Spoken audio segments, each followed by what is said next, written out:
Shalom, saudara dan saudari yang terkasih dalam Tuhan kita Yesus Kristus. Marilah kita luangkan waktu beberapa menit untuk berkencan dengan Tuhan saat ini, agar dari hari ke hari kita semakin dekat dengan Tuhan, sehingga hidup kita semakin diberkati dan menjadi berkat.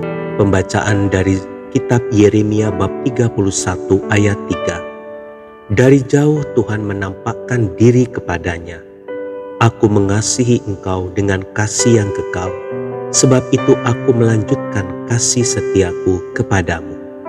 Demikianlah sabda Tuhan, syukur kepada Allah. Saudara dan saudari yang terkasih dalam Tuhan kita Yesus Kristus, suatu ketika seorang pelajar perempuan berusia 15 tahun di Malaysia ditemukan gantung diri hanya karena ia mendapat ranking 2 di kelasnya. Dan yang lebih menyedihkan lagi adalah bahwa nilai remaja tersebut semuanya adalah A. Hanya saja dia bukan ranking 1, tetapi ranking kedua. Tentu bagi kita ranking 2 bukanlah suatu hal yang buruk. Itu sudah prestasi yang sangat bagus. Orang yang berhasil masuk 10 besar saja biasanya sudah dianggap cerdas. Namun rupanya bagi remaja tersebut, hal itu adalah sebuah aib yang tidak bisa diobati, sehingga ia lebih memilih bunuh diri. Saudara dan saudari yang terkasih dalam Tuhan kita Yesus Kristus, hal ini tidak terlepas dari cara mendidik yang tidak benar dari orang tua remaja tersebut. Remaja itu memang berasal dari sebuah keluarga terpandang di Malaysia. Ayahnya adalah seorang pengacara yang cerdas dan punya karir yang cemerlang. Ia ingin agar anak-anaknya mendapatkan pendidikan yang terbaik dan mendapat ranking 1 di kelasnya. Itulah sebabnya keluarga tersebut sangat disegani oleh masyarakat di sekitarnya.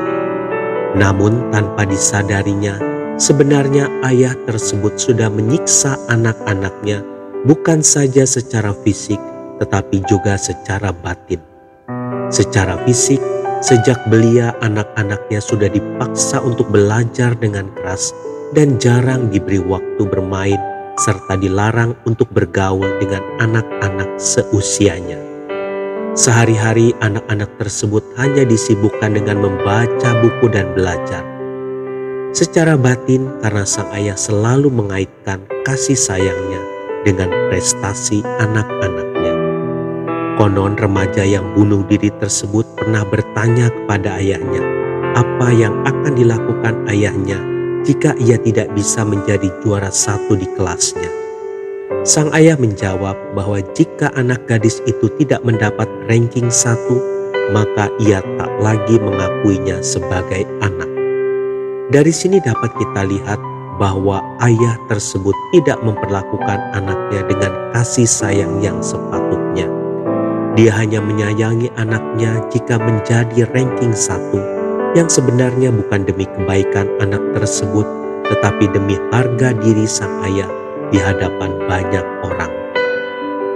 Saudara dan saudari yang terkasih dalam Tuhan kita Yesus Kristus, sebagai orang tua janganlah kita mengutamakan prestasi anak-anak kita daripada kasih sayang kita kepada mereka.